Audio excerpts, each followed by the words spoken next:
तुम्हारे और शरीफ के अलावा और किसको इस बारे में पता था? इसने कुछ खा लिया है। Doctor, doctor!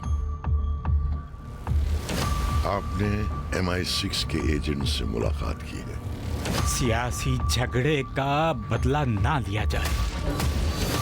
इंग्लैंड की जासूसी एजेंसी रहमानी के जरिए आपको और मुल्क को नुकसान पहुंचाना चाहती थी। अभी सूरत हाल ऐसी नहीं है कि सलामती पर बहस करें। जवाब क्यों नहीं दे रहे हैं मेहरान मंसूरी साहब? रहमानी को छोड़ दिया गया? वो तुमसे मिलना चाहता है। मैं रहमानी का इंतजार कर रहा हूँ लेकिन वो आया ही नहीं।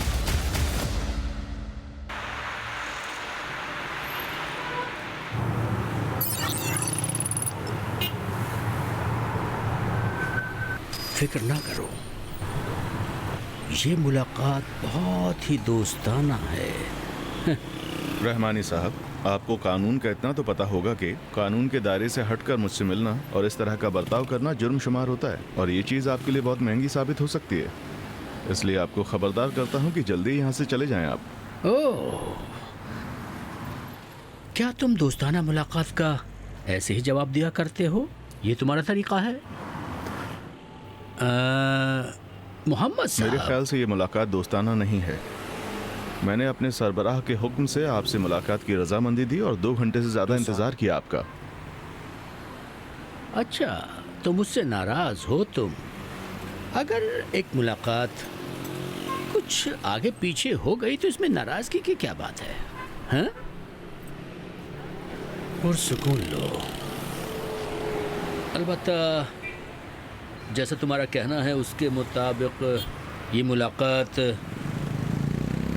दोस्ताना नहीं हो सकती है, तो फिर दोस्ताना कर लो। हाँ, अलबत्ता ये बात मेरे तुम्हारे बीच ही रहे। तुम तो जानते ही हो मैं ज़्यादा देर तक वहाँ नहीं रहा, यानी वो मुझे रोक ही नहीं सके। उन्होंने देखा कि सामने वाला आदमी चट्टान की तरह है, उसे नहीं हिला सकते। मैं जमानत देकर बाहर आ गया। अब जाने दो। मैं ये जानना चाहता हूँ कि तुम्हारा रुतबा क्या है? बोलो। ज़्यादा से ज़्यादा मेजर हो। मेजर ही हो सकते हो ना? ठीक है ना? रहमानी साहब, मैं एक बार फिर आपको खबरदार कर रहा हूँ, अगर जल्दी से आप इस जगह से नहीं गए तो आपके लिए बहुत बुरा होने वाला है। समझ गए? मेरी हालत को तुम छोड़ो, तुम अपने आगे की सोचो। मैं जानता हूं कि तुमने बारहा अपने बारे में और अपने घर वालों के बारे में सोचा होगा और उस बच्चे के बारे में जो आने वाला होगा। ये शायद 2 बच्चे होंगे, एक फूल सा प्यारा बच्चा और दूसरी फूल सी प्यारी बच्ची होगी।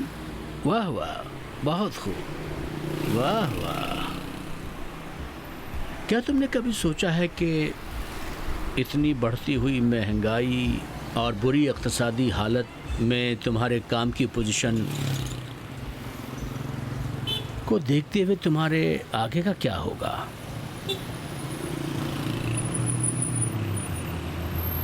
चलो मान लेते हैं कि अपनी नौकरी के इख्तिताम तक इंशाअल्लाह 100 साल तक तुम जिंदा रहो, लेकिन आखिर में क्या होगा? क्या होगा आखिर में? तुम कौन सा ओहदा पाकर रिटायर हो गए? ज़्यादा से ज़्यादा होगा कर्नल बन जाओगे। और फिर तुम बनोगे कमांडर अपने अब्दी साहब की तरह। आखिर में क्या होगा? कुछ भी नहीं, कुछ नहीं। एक मामूली सा फ्लैट होगा, एक मामूली सी ईरानी गाड़ी होगी और जीने के लायक रिटायरमेंट की पेंशन होगी। बस इतना ही। क्या तुम्हारा हक इतना ही है? तुम ऐसे जवान हो जिसने अपनी जान को जोखिम में रखा हुआ है। तुम भाग दौड़ और कोशिश करते हो कि इस सिस्टम को बचा सको। क्या तुम्हारा हक इतना सा ही है? क्या वाकई में तुम्हारा हक इतना सा ही है? यानी इस इनकलाब और निज़ाम में तुम्हारा हक इतना सा ही है?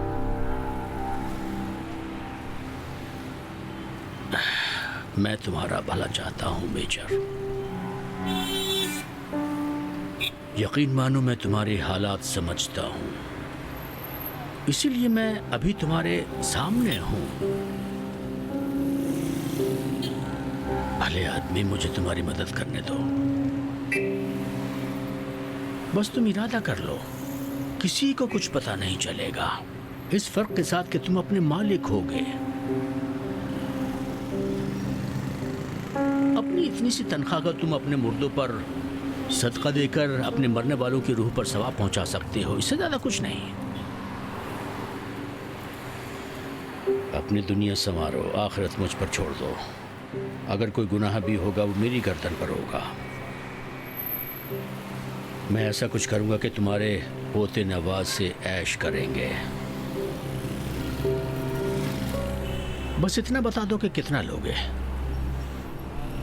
एक एक करके बताता हूँ कि आप भूले नहीं।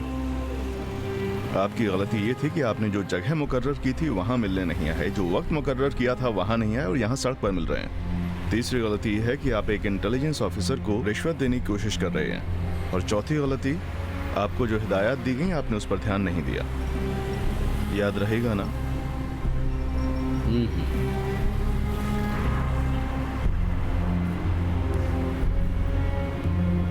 रुको, पहली गलती नहीं बताई।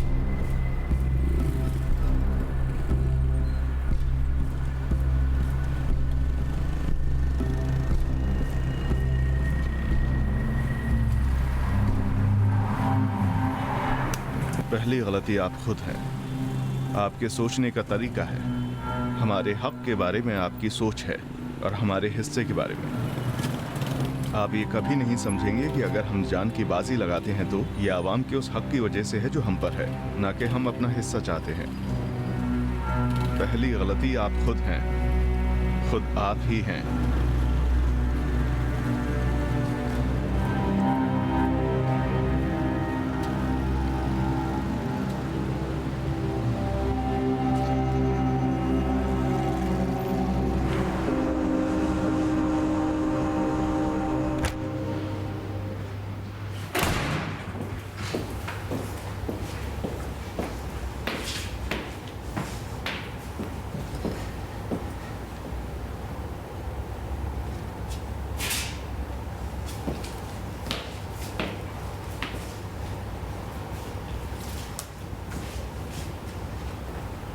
सलाम। सलाम। क्या कर रहे हो तुम? देख तो रही हो कि मैं अपना सामान समेट रहा हूँ, ठीक हो? तुम कहीं जा रहे हो क्या? क्यों? क्या मालूम, तय तो ये हुआ था कि हम लोग कुछ दिनों के लिए घूमने जाएंगे।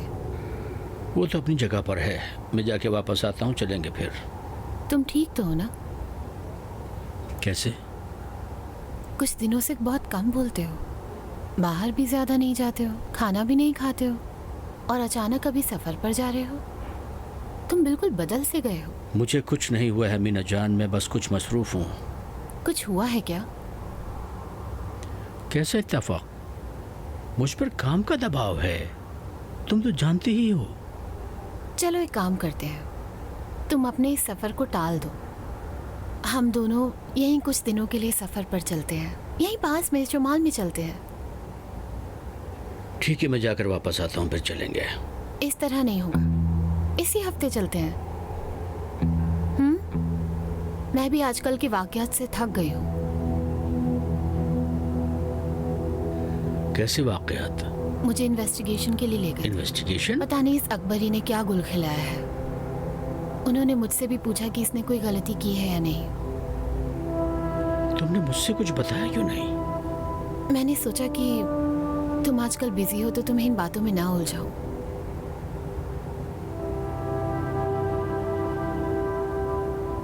सिक्योरिटी वाले?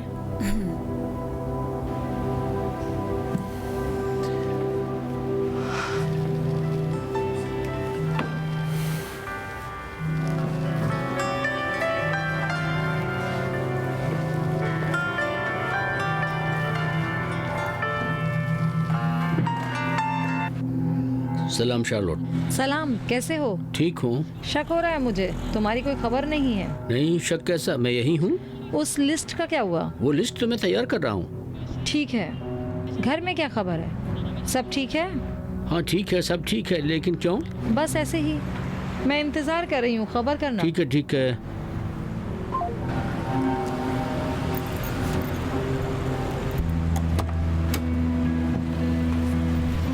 चलिए जनाब।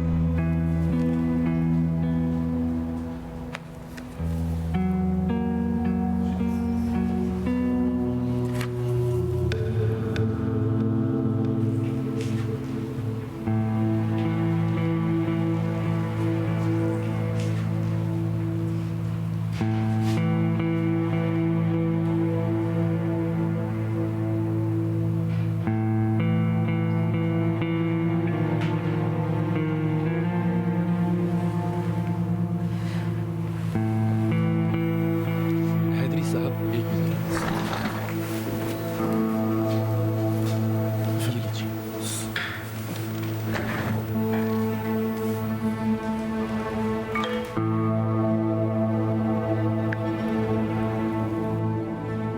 मैं इब्राहिम शरीफ हूं। जिस मौजू के बारे में मैं आपसे बात करना चाहता हूं उन एजेंटों के बारे में है जो मेरे लिए ईरान में काम करते थे।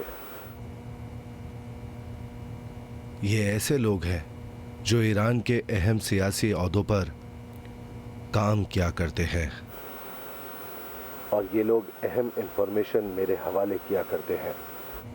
लेकिन मेरे ख्याल से इस लिस्ट में सबसे अहम इंसान वो है जो आपके वहमो गुमान में भी नहीं आ सकता है कि बहुत सीक्रेट इंफॉर्मेशन मेरे हवाले करे।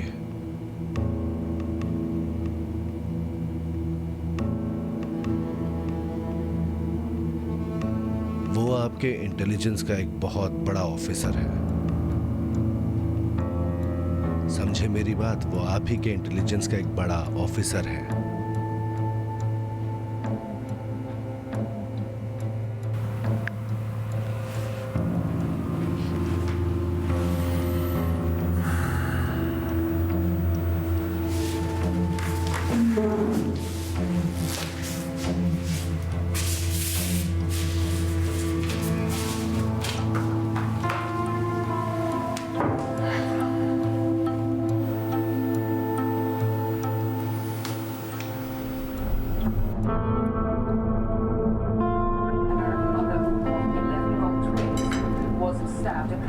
Looks like a kitchen knife. She later died in a local hospital. Tell us what you've seen, Josh. We just heard this is the first full mobilization of the National Guard in Minnesota since World War II. Let me repeat that. The first full mobilization of the Minnesota National Guard since World War II, the largest deployment of troops in years, because of the fear that it's about to explode again once again tonight. He was talking about improvised explosive devices, Molotov cocktails. You're there on the scene. What have you seen in Minneapolis and St. Paul over the last few days? Correct, absolutely. What I'm about to show you, Robin, is CCTV footage of a person police here in Abu Dhabi saying is the suspect in the stabbing of an American school teacher in a restroom in what is a high-end mall in the capital, just miles from where we are here. Now, these images released in the past couple of hours or so by the Ministry of Information here are of the suspect entering the facility from an underground car park sometime before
क्यों बैठे हो?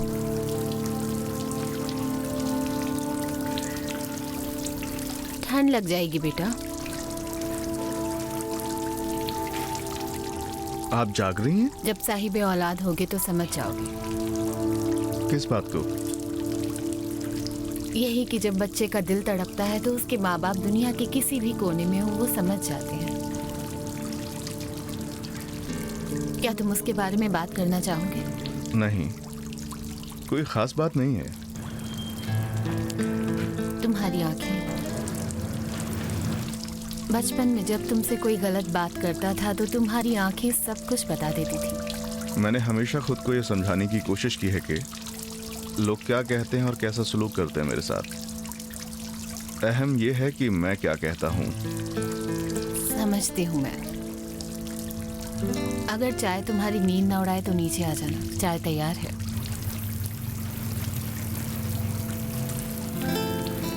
अम्मी। हाँ बेटा।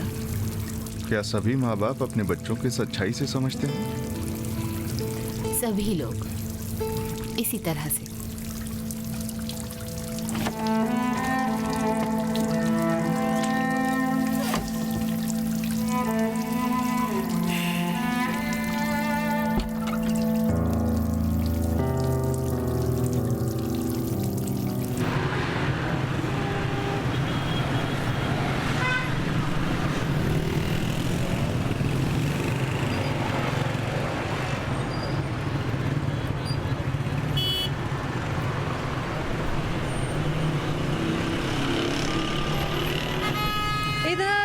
इधर देखो। देख लिया।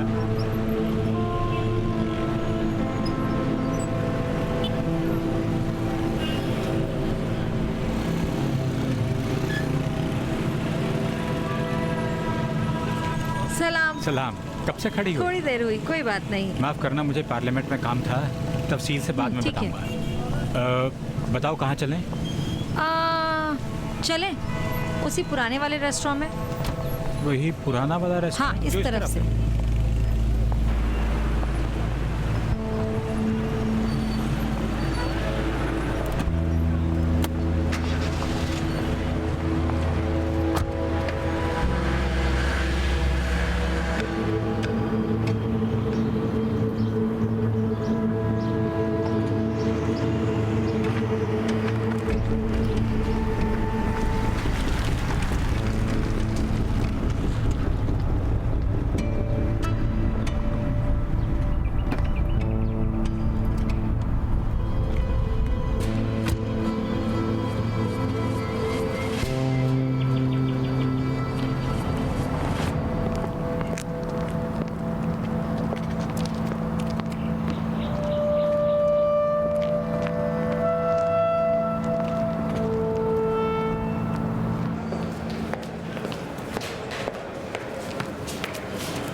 सलाम जनाब।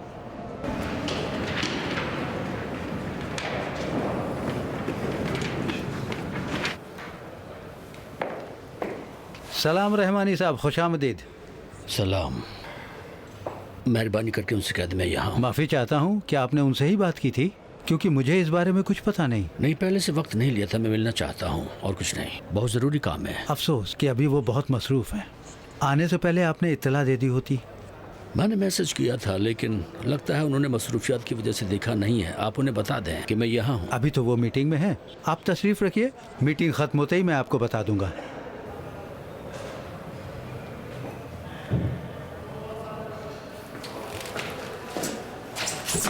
मैंने कहा ना कि उनको बता दें कि मैं यहाँ। ठीक है, उनकी मीटिंग ख़त्म होते ही मैं आपको बता दूंगा। रहमानी साहब, आपको अंदर जाने की इजाज़त नहीं है। आप तशरीफ़ ले जाएं, मैं ठीक कर दूंगा। बड़ी मेहरबानी आपकी। मैं ऑफिस में बता दूंगा, आपको खबर मिल जाएगी। इजाज़त दें। सलाम अलैकुम। सलाम अलैकुम। बहुत शुक्रिया। ठीक है, खुदा हाफ़िज़। सलाम। जनाब सलाम अर्ज़ किया है।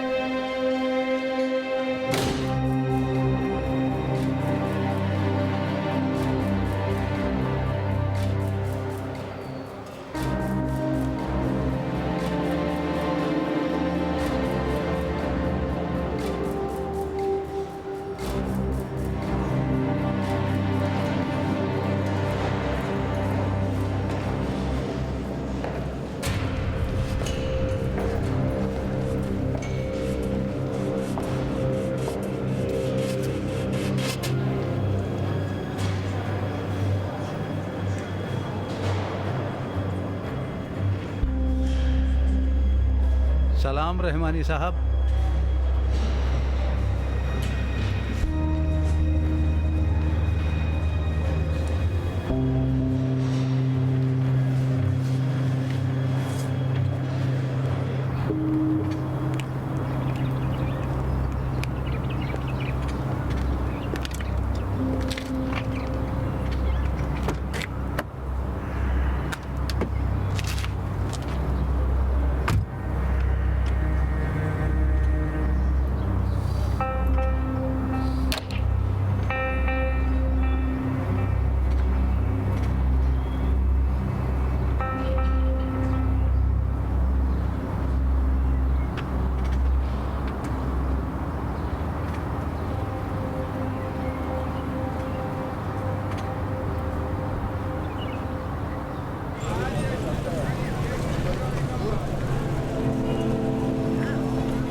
पार्लियामेंट? क्यों? क्या तुमने मजाक समझ रखा है? ये सोचती हो कि ईरानी पार्लियामेंट में यूं ही जाया जा सकता है? शार्लोट, मैं तुम्हें यूं ही मेहमान की हैसियत से पार्लियामेंट के अंदर नहीं ले जा क्या सकता। मतलब है कि नहीं कर सकते? जीन तो कह रही थी कि तुम बहुत होशियार हो, बहुत ज़हीन हो, तुम बहुत कुछ ऐसा कर सकते हो जो किसी औरत को हैरत में डाल दे। तो फिर वो बात कहाँ है? मुझे क्यों नहीं दिख रहा है? अभी कुछ समझ नहीं आ रहा। हर काम का कोई रास्ता होता है। कोई रास्ता नहीं है।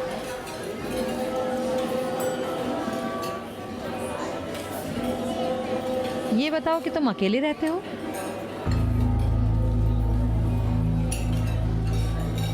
हाँ, लेकिन क्यों?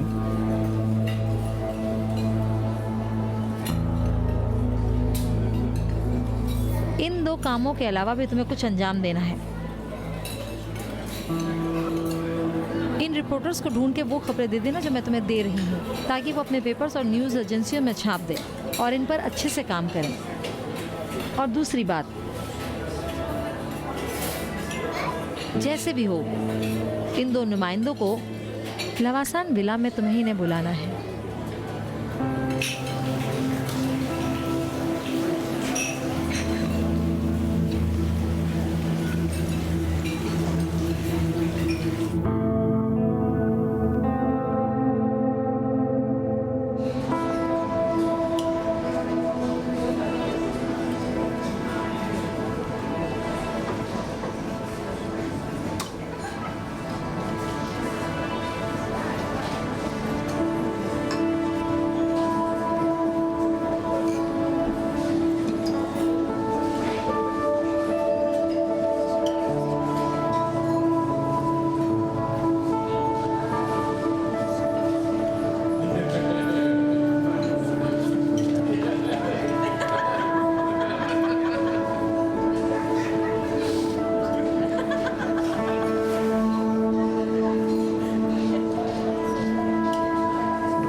गिलास ऑरेंज जूस प्लीज।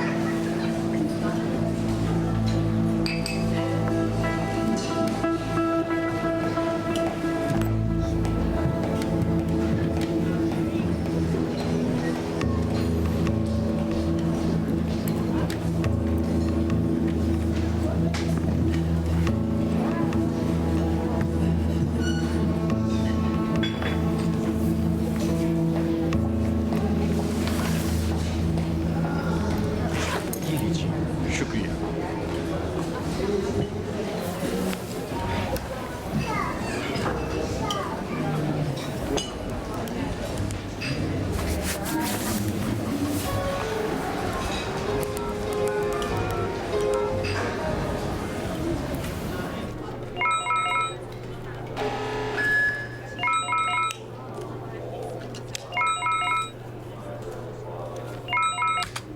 हेलो, सलाम जनाब। सलाम एहसान, कैसे हो? सब कुछ प्रोग्राम के मुताबिक अंजाम पा गया। अच्छा है, कोई खास बात? नहीं, फिलहाल कुछ भी नहीं। कांटेक्ट की वजह? अब क्या करना है? तुम्हारी बाहर की कार्रवाई पूरी होती है, आराम से बैठो, फिर बताता हूँ क्या करना है। जी ठीक है जनाब, मैं रूपोश हो जाता हूँ, आगे का आप ही बता दीजिएगा। खुदा हाफिज।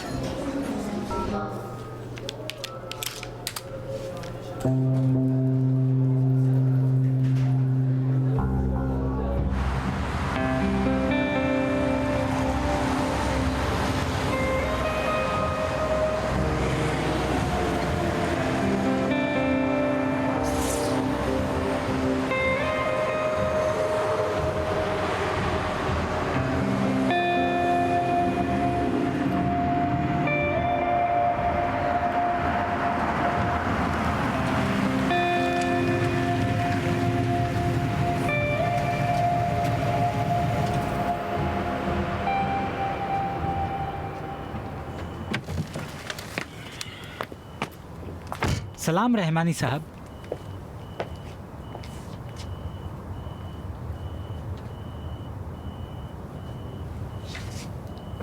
गेट खोल दो। हाँ हाँ, आया आया।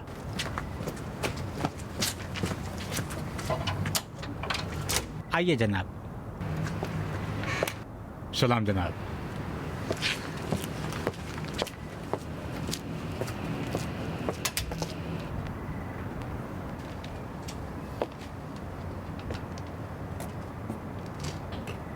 सलामुन अलैकुम।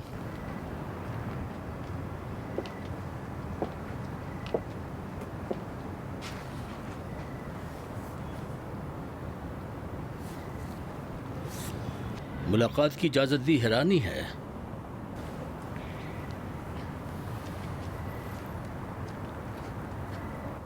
आपने दफ्तर में लोगों के सामने मुझसे बेरुखी करके आपने अच्छा नहीं किया। दरअसल मुझे जलील करके रख दिया।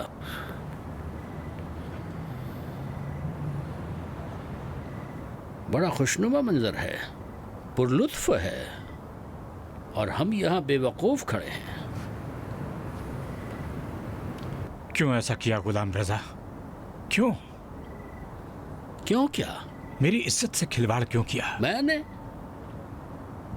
अगर आपका मतलब मुझ पर लगाए गए इल्जामात से है तो बता दूं कि समझते क्यों नहीं हो बात को? मैं तुम्हारी बेवकूफियों और चोरियों की तलाफी करने में लगा हुआ हूं। आप कहना क्या चाहते हैं? कहीं ऐसा तो नहीं कि ये जो लोग बकवास कर रहे हैं उसको सही मानकर आप मुझसे पीछे छुड़ाना चाहते हैं? तुमने सोचा कि अभी कैसे बाहर हो? क्या तुमने कभी ये सोचा कि तुम्हारे लिए अरबों की जमानत किसने और किस तरह से फराहम की है, जिसकी वजह से यहां हो? तुम्हारे दोस्तों ने या तुम्हारे घर वालों ने? बताओ बेवकूफ आदमी, अगर मैंने तुम्हारा साथ नहीं दिया होता तो यह मुमकिन नहीं था कि तुम्हें छोड़ दिया जाता। लेकिन तुम्हारे गलत कामों की वजह से अब साथ नहीं दूंगा मैं। अब से तुम जानो और कानून जाने। मैंने तुमसे रिश्तेदारी का जो हर्जाना भरना था वो भर दिया है। अब बहुत हो गया।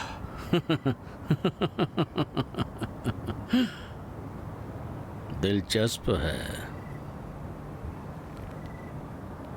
इस रिश्तेदारी की सजा मुझे मिल रही है, न कि आपको। ये हालात भी इसलिए बनाए गए हैं ताकि मुझे खराब करके आपसे दूर कर दिया जाए। अब बजाय इसके कि मुझे सवाल करना चाहिए, आप सवाल कर रहे हैं। मेरी नजरों से दूर हो जाओ। मेरी पोजीशन इससे ज्यादा खराब मत करो। बाहर जाओ तुम, बाहर जाओ।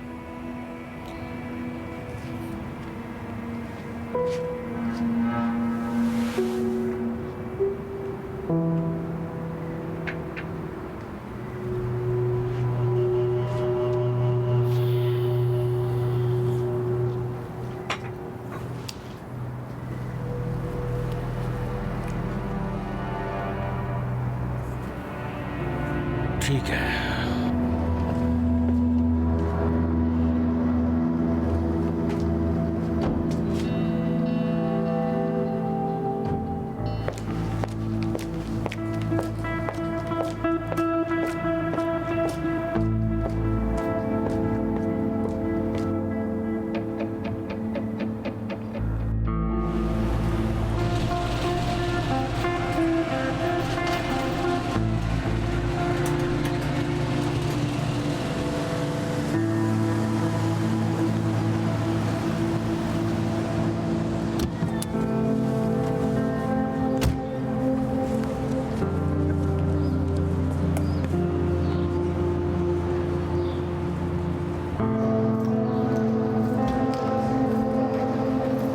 ये लीजिए,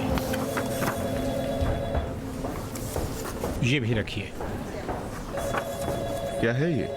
आपको हाई कोर्ट भेजने का ऑर्डर मिला है। आप जाइए, वहां आपको सब बता दिया जाएगा।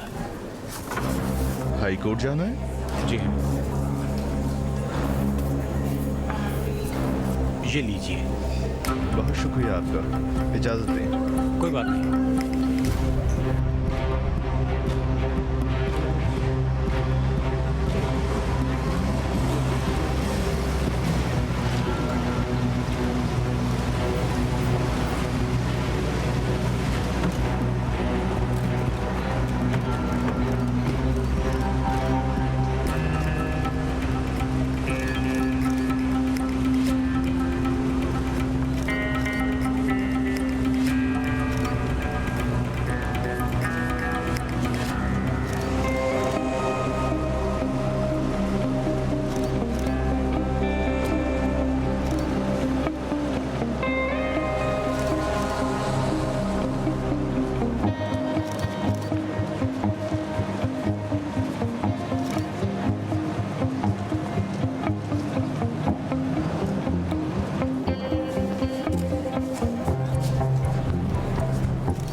मुझे कबूल नहीं है। मैं शिद्दत से इस बात को मुस्तरद करता हूँ।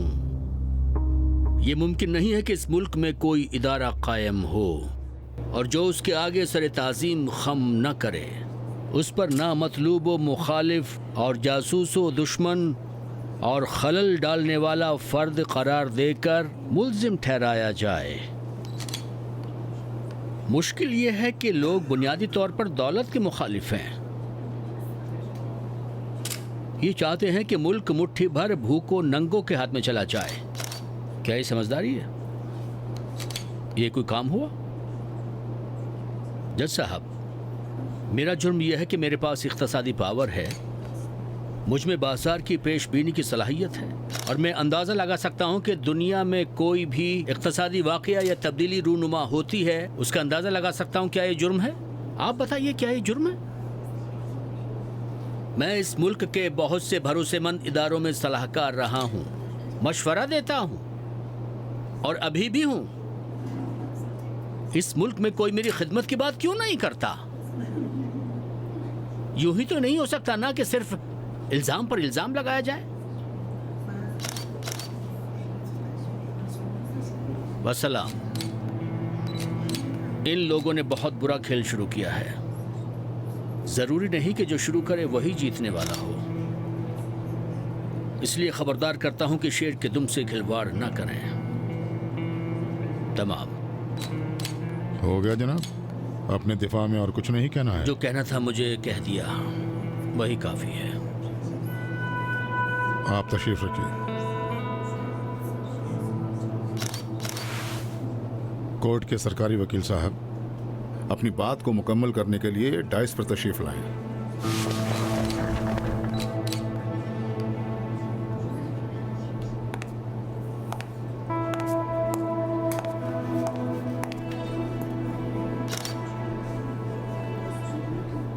बिस्मिल्लाहिर्रहमानिर्रहीम।